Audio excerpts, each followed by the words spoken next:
자, 국민 여러분 안녕하셨습니까? 인도 태평양 전략연구원 최수영입니다. 오늘도 우리가 마련한 방송을 시청하고 계시는 우리 대한민국의 국민 여러분, 해외에 계시는 동포 여러분 한 분 한 분께 감사 인사를 전해 올립니다. 제목 옆에 있는 더보기를 눌러보시면 여러분들께서 필요한 재미나고 효과 만점인 좋은 것들이 있으니까 잘 선택해 보시고요. 오늘은 지금 우리 주권이 철저하게 훼손되고 있는, 또 국가의 안전과 이익이 철저하게 파괴되고 있는 이제 부끄러운 장면을 좀 말씀을 드려야 되겠습니다. 자, 지금 천안 아시죠? 호도과자로 유명한 곳이죠. 천안 시내 한 건물에서 밤마다 이상한 굉음이 들린다라는 주민 신고가 지금 접수가 됐다 그럽니다. 그래서 경찰이 출동해서 현장에 도착을 해 보니까 2층 창고 건물인데요. 그 안에서 중국 애들이 뭔가를 하고 있었다 그럽니다. 자, 경찰들이 문을 두드리니까 중국인 한 명이 이제 얼굴을 빼꼼 내밀고 그러는 거죠. 무슨 일이세요? 그러는 거야. 경찰이 건물 안을 좀 들여다봐야 되겠습니다. 살펴보겠습니다 하니까 중국 사람들 이렇게 당황한 거죠. 그냥 여기 우리 창고인데 아무 일 없어요. 그러면서 굉장히 혼비백산한 그런 모습을 보였겠죠. 근데 그 행동이 너무나 수상한 거죠. 땀에 푹 젖어 있는 작업복, 그리고 손에는 흙이 묻어 있고, 그리고 안에서는 뭔가 이상한 소리가 계속 들려나고, 그래서 경찰관들이 이게 무슨 소리입니까? 안에서 뭐 하고 있는 거예요? 이렇게 질문을 했더니 이 중국인들은 표정이 굳어지고 건물 안에 내부를 리모델링 하고 있다라고 이렇게 또 거짓말을 합니다. 아무런 문제가 없다고. 결국 입만 열면 거짓말하는 이 족속들, 이게 바로 중국 족속들인 거죠. 자, 그래서 경찰에서는 하는 수 없이 수색 영장을 발부받고 그 건물에 다시 들어가 봅니다. 다시 이번에 들어가서 봤더니 기절초풍할 일이 벌어져 있는 거예요. 뭐냐?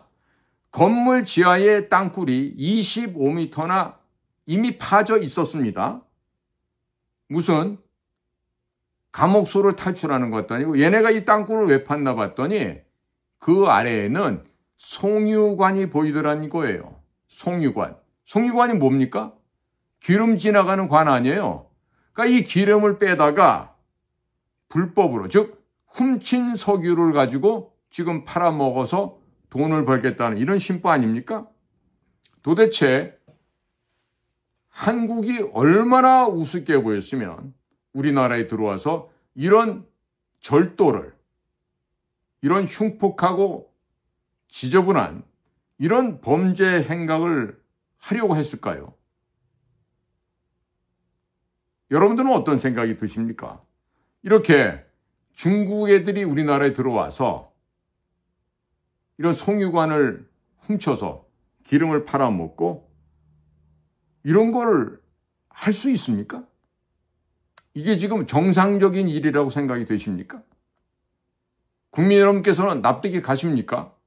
인자하게 중국은 우리의 설린 우호관계로 있는 이웃입니다.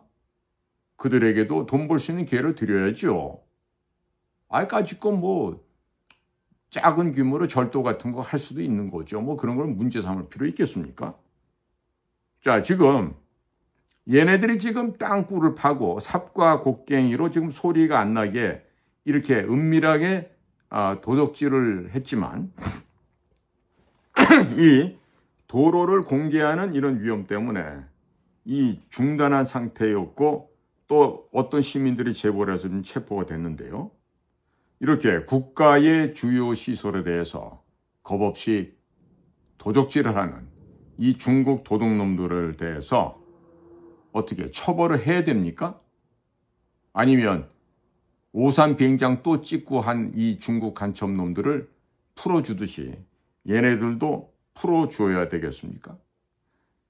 천안 도심 한복판에서 이런 범죄 행각을 벌였던 이런 자들을 이거를 그냥 두어서 된다고 생각하시면 앞으로 이 나라는 어떻게 되겠습니까?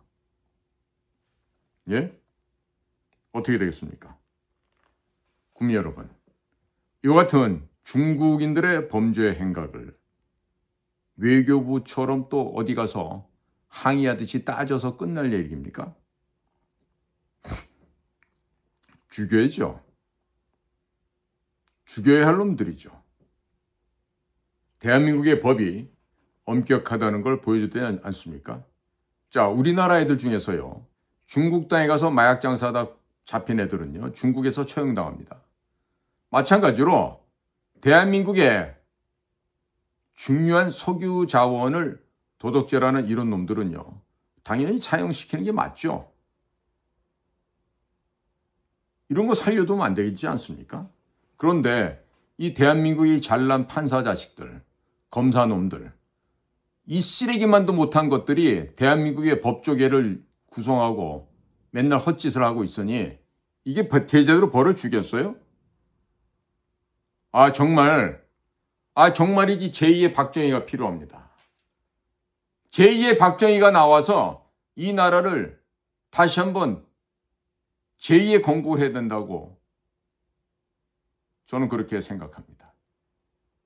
사실 옛날식으로 하면은 제2의 박정희가 출연해야 된다고 이윤사 이래가면서 목 놓아 부르짖는다고 뭐 이렇게 열변을 해야 되겠지만 그건 옛날에 우리 어렸을 때 웅변했던 시절의 얘기고 이거를 그냥 둬서는 안 되지 않습니까?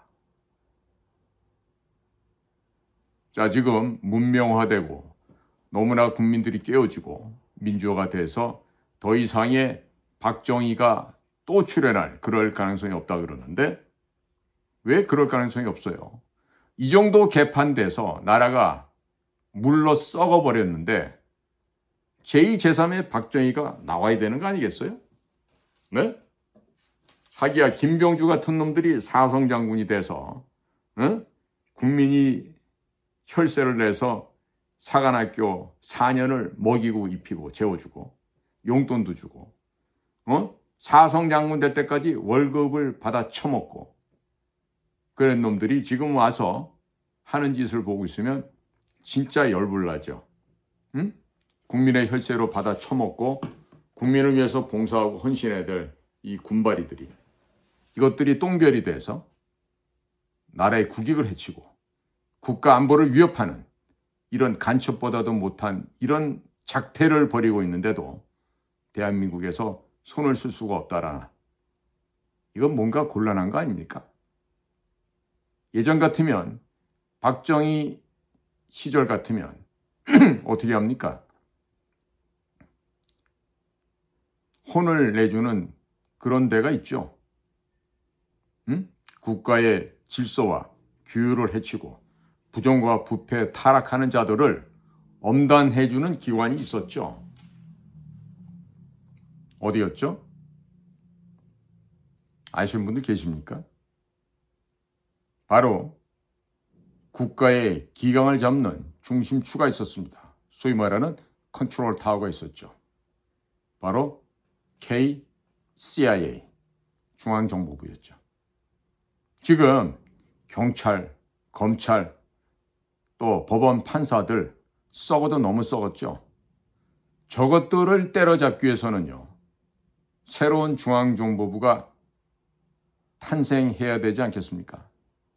저는 이제 우리나라가 법질서, 법조문을 갖고 실의될 수 없는 지경까지 왔다고 봅니다. 이 법을 악용하는 불순 세력들, 기득권의 부패 부정 세력들, 이 모든 놈들을 법 위의 기관, 초헌법적인 과거의 중앙정보부 같은 그런 국가 정보 조직이 새롭게 만들어져서 국가의 질서를 바로 잡아야 되고 범죄 조직들 그리고 무도한 자들의 범죄와 무질서를 때려잡아야만 이 나라가 정상적인 국가로 정상적인 자유시민의 나라로 운행될 수 있다. 이렇게 평가하고 있습니다. 따라서 이번에 국민들께서 대우각성을 하셔서 우리 자유우파 진영에 올바른 지도자가 그나마 판검사 출신이 아닌 의사 출신도 아닌 그리고 부인의 수준이 있는 여자들 수준이 굉장히 중요해요. 아시잖아. 김정숙이 봐. 권양숙이 봐. 저런 수준이면 되겠어요?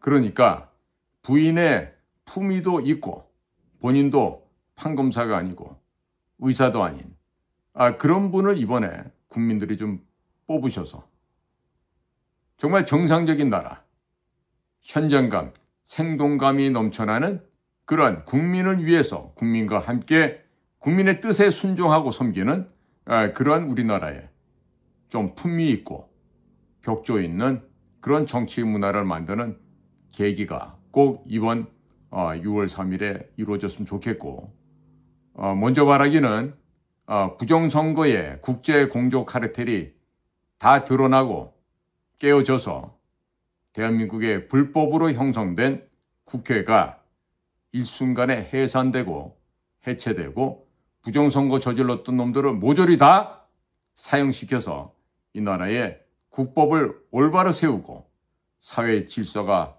복원되는 진정한 자유민주 시스템의 공화국이 되기를 간절히 소망해 봅니다. 꼭 하늘에 계신 주 여호와 하나님께서 이 나라를 긍휼히 여기셔서 불쌍히 여기셔서 대한민국이 복원될 수 있도록 꼭 한 번 더 살아갈 수 있는 기회를 주셨으면 하는 소망을 간절히 가져봅니다. 자, 오늘도 저희 방송을 경청해 주셔서 감사를 드립니다. 안녕히 계십시오.